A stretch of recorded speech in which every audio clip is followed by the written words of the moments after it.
Good morning. It's Crispin Sanford. It's soft and quiet. I don't know, the house is empty. Why am I being quiet? Okay, next episode in this series is acquisition, ascension, monetization, and/or meaningful relationships. So it's pretty clear. Let me read through the bulletin I'd written on this. So acquisition equals getting leads. Ascension means moving up the business development channels and in some cases becoming customers. And then monetization / meaningful relationships. That's becoming true fans and customers, clients, and or establishing truly meaningful relationships. You know, not everyone has to become a sale. Not everyone requires or needs or wants the services that you can provide, but you can certainly have a meaningful relationship anyway. Your product doesn't serve everybody, right? And it shouldn't. So in the end, you know, if you get a meaningful relationship out of developing and building relationships with your acquaintances, with your friends, your connections, then that's awesome. That's not a bad thing. So the 5 stages of lead development to sales. Establish a broader interest in your products and services. Hey, Janica, nice to see you. So yeah, establish a broader interest in your products and services. Beyond their initial interest, establish that, right, their initial interest in the conversation and talk about that. Then ask, what are your long-term goals, at least over the next 2 years? And they will talk about their broader interests and open up to your broader products and services. This is an essential beginning to translating somebody who you're developing as a lead, and you're going to convert them into a sale. Second step in this 5 stages, stage 2, develop their broader interest while establishing their specific needs, things your products and services can help with. So that's pretty clear. As you talk with them, find out their goals, find out the things they want to accomplish, their barriers. You're looking at asking direct questions about their experience, about what they're doing, what they're running into, and they would tell you exactly the barriers they're running into, the things they wish for or hoped, what they're not getting, what they're not learning, and all of these things become now specific needs, and you write these down. And when you do your presentation, when you put together a package for them and work that out, resolving these needs is a part of that package, right? So it's also important, at least for me, I believe that, you know, there may be some elements of what you put together to ensure they get the help they need. Some of the things included may be other people's products, you know, like GoToMeeting, GoToWebinar as a service. I'm not going to provide that, but it's definitely something I recommend people do. And so including in the conversation, in your write-up of what they need and what they're going to do, would be getting GoToWebinar, right? Signing up for it, or finding a free alternative. I'm trying to think of some. I know Google has a free one. Hangouts is free. There's others, but you know, that's part of putting together a package for them and ensuring you meet all of their needs and that they agree that this whole thing is a solution, and then they'll come on board, including the part that you charge them for the services that you provide, right? Third stage is building agreement and establishing their decisions, right? So they agree they need GoToWebinar, they agree they need to get their business materials organized and filed, they agree they need to set up structure, processes, put those in writing, make it so it's possible to move people through those steps. Right, sure, exactly, Janica, that's true. In some cases, you're going to be referring people to your affiliates or, well, people you're affiliated with. And when you send them down that path, you give them a link and you are an affiliate, you get a benefit from that.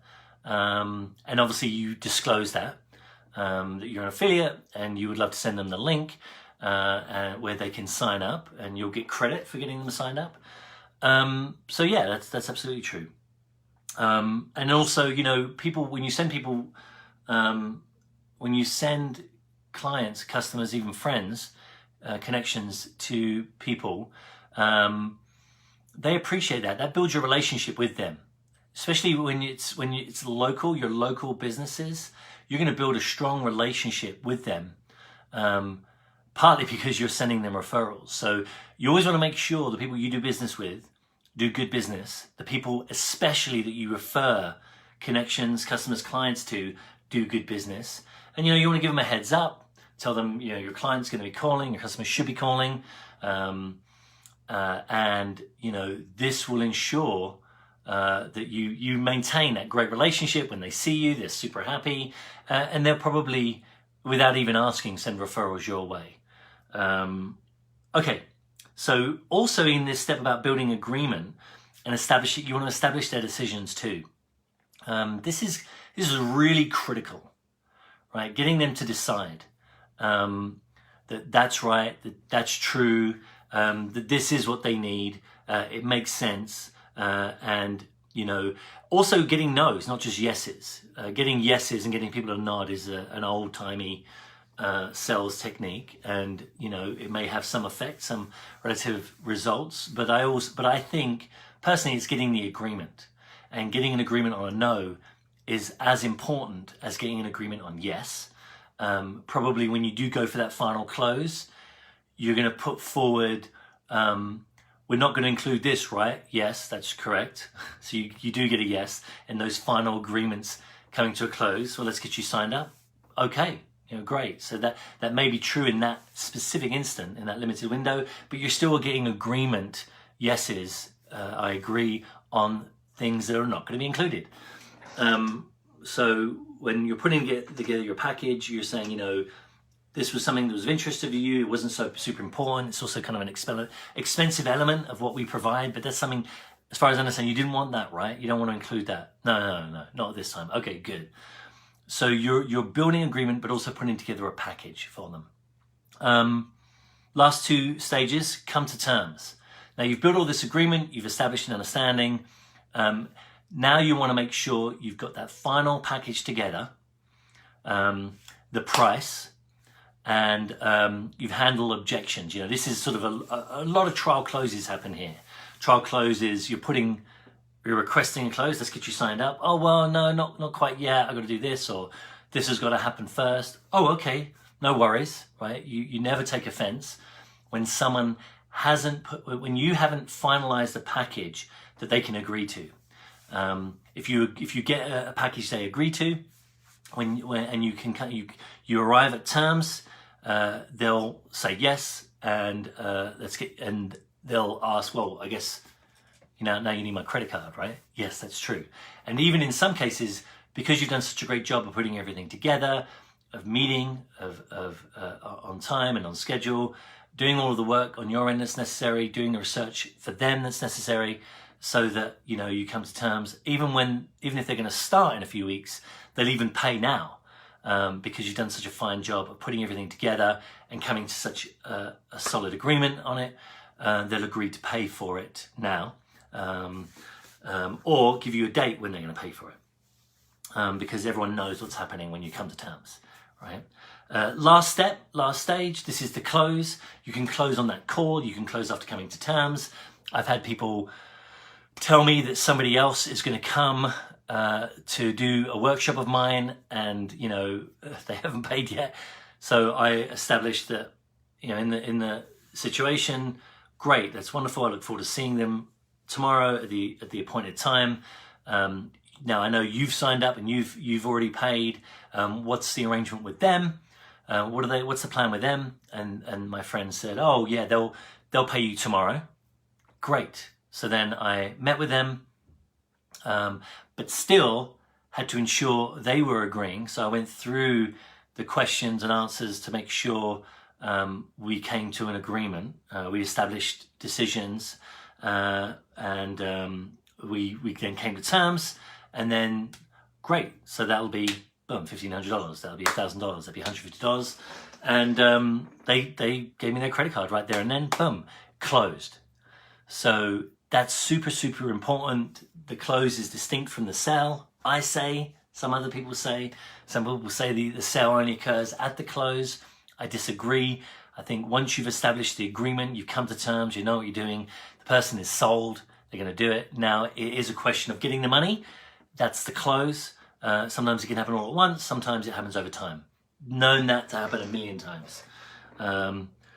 Good. So they are the 5 stages from lead development to sale, right? And that was all a part of this specific stage, right? The acquisition, ascension, monetization, and or meaningful relationship. You can say monetization or conversion is probably a more politically correct or politically incorrect.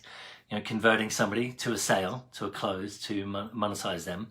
So, it's kind of up to you or up to the person you're talking with, what's going to be, the concept you discuss or use or think with. But then again, there's the meaningful relationship too, if you get nothing else out of it, if you don't get a sale out of it, at least you've built a closer relationship with this person and established a more meaningful relationship with them. So there you go. Another episode down.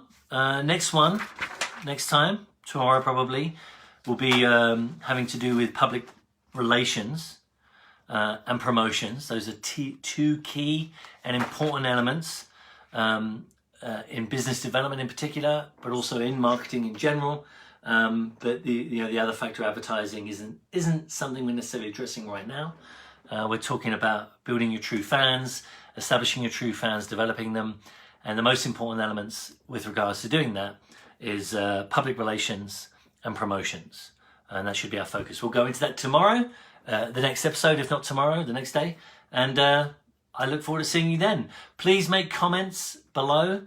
Please add recommendations. Please add your thoughts. Tell me things you've learned, you understand, things you agree with or disagree with. And I look forward to the next one. All right, I really want to read your comments.